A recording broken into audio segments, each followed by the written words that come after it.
Happy Monday. How are we? It is Monday the 22nd, so a week today, 1 week today, we will be opening back up outside sessions. So outside sessions start a week today, which will go alongside the live workouts from home. So exciting. It's come around so quick. So today I wanted to build on what we've been chatting about over the last few days, which is more about hunger, cravings. We touched on yesterday a few points about simple things you can apply. You know, we talk about sleep a lot, but I get that sometimes it's not always possible, whether it's to do with kids, shift work, or whether you just struggle with sleep. And I've been through quite a few things there, and it is important. Do not write that off. How important that is in terms of your perceptions of the food you eat, your motivation to exercise, your energy levels, all come into this. However, what I wanted to talk about today with a bit more focus on is things to consider going alongside the stuff we talked about yesterday. Whether that's adding 10 chews, as in chewing 10 more times than you normally would. Putting your knife and fork down between bites. Grabbing a glass of water before everything you eat today. Stopping at 80% by saying, and here's a good way to do this, have your dinner in front of you. When you've got halfway through that, just say, question, am I still hungry? Do I want more? Then, if yes, eat another 50% of what's left. Then just questioning it, just having little, am I full up? Really noticing how you're feeling rather than going by your eyes, right? That's what we do, me included.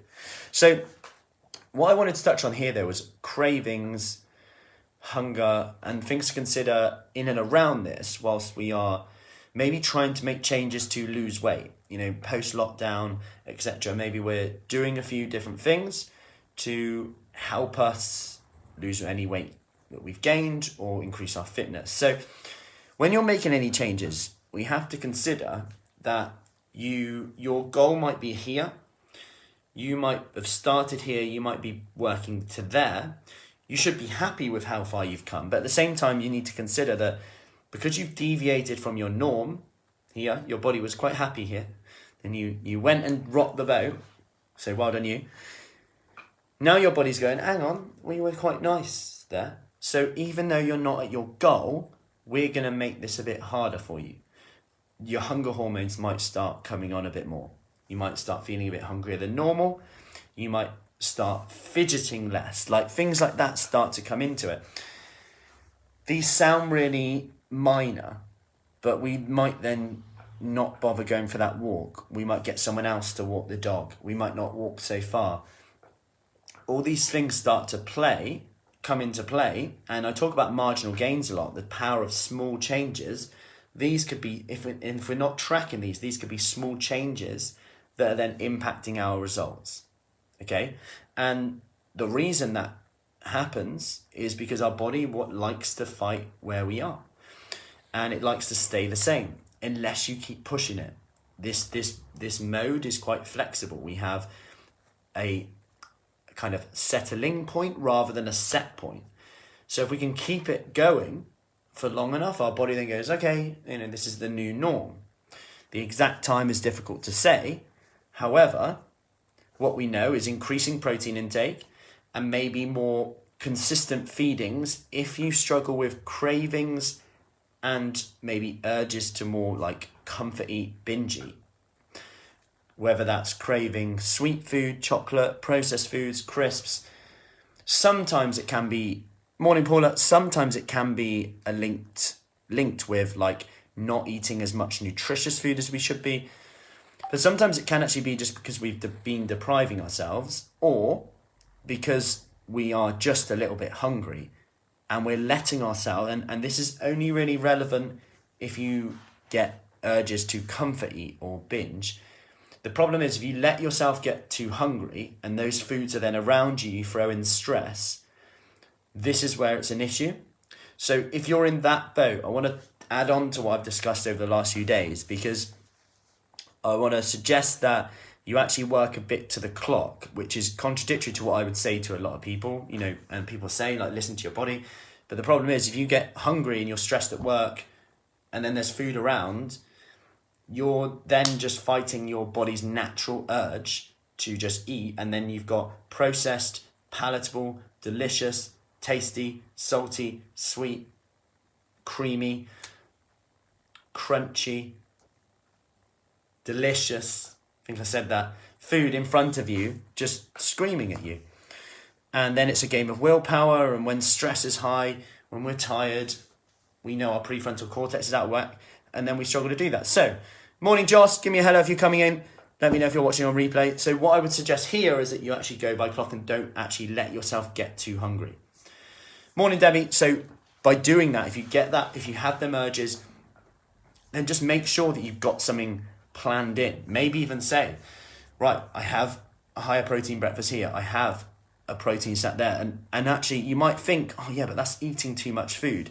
But just consider how many calories we would eat if we listen to that urge and treat that urge and kind of just go with that urge when we are restricting, depriving, hungry, stressed, and then need to grab that food.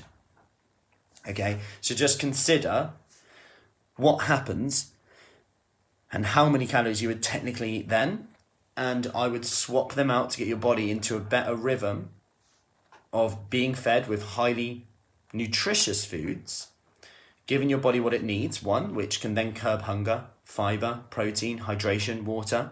Then at the same time, you're not letting your body get overly hungry at a time when you could be stressed and tired. It's a bit like we just discussed this morning in the accountability challenge. One of the ladies makes lunch her main thing because, let's face it, we can be quite tired in the afternoon. You take stress from work, then we skip lunch. Then it's like if there's palatable foods around, it's a tough one. And we of course have to kind of work with our body and also our environment as best we can, because our food environment is so key. So how can we make our environment better for us? And that is by making sure we're not letting ourselves get too hungry at that time, because otherwise we're going to overeat at that time, potentially. Or at least it's going to make it harder. Maybe we're going in too hard with the restriction and we still haven't solved our relationship with food yet. And that's where you want to be nourishing your body, thinking about what you can add in. You know, most people are talking about what you have to take away. I'm talking about here what you can add in. Add in more hydration, add in more protein, add in more fibrous foods. See how you feel then. Add in another meal if you need to, a small meal. And you might go, oh no, but then just compare it to what you would eat when those cravings come, when we're tired, we're stressed, and we let ourselves get hungry. So I wanted to touch on that. If you didn't watch yesterday's, do go back and watch yesterday's, as I did touch on hunger and cravings a little bit more as well, and gave you more strategies yesterday. This is to go alongside that, and especially relatable if you do have those times in the day where you get more cravings, maybe cravings for sugar, chocolate, crisps, etc. So I hope that helps. As I said, we are back open a week today. Outside sessions, which is super exciting. If you want more information on that, that will go alongside our Kickstart program. Do send me a message, and any questions, as always, let me know. Not long till I get a haircut, but we have box and buns this morning. Box and buns, because my hair will be in a bun. So I've rebranded. It was box and bums, but I felt it's needed to go box and buns. I'll send you the result later. It takes me a while to do it, but I'll see how we go. I'm not comfortable enough to do it on camera yet because it takes me a while. I hope everyone appreciates for the box and buns workout just how long it takes me to get my hair in a bun. Anyway, everyone was talking about yesterday in our group about how we've all changed during lockdown, and I just said, well, I've got a bun now, so wait for it. New outfits coming, ready for our sessions. Anyway, and it's lovely morning, blue sky. Enjoy, make today a great day, and just commit today to doing your best today. That's the key thing. Just say, right, no matter what stress comes in, no matter what comes up, I'm just going to do my best for me today and see who else it impacts, see how my day goes. I'm going to expect stresses to come. I'm going to expect challenges, but I'm just going to do my best in that situation, because there's not a shed of evidence that suggests that life is serious. So control what you can, not what you wish you can. Drink your water, eat your protein, up your fibre, and make sure you're not going too far if you have those urges, cravings in between meals, and make sure you've got nourishing, nutritious foods around you. So make it a great day. Any questions, as always, just let me know, and I'll see you soon. Take care.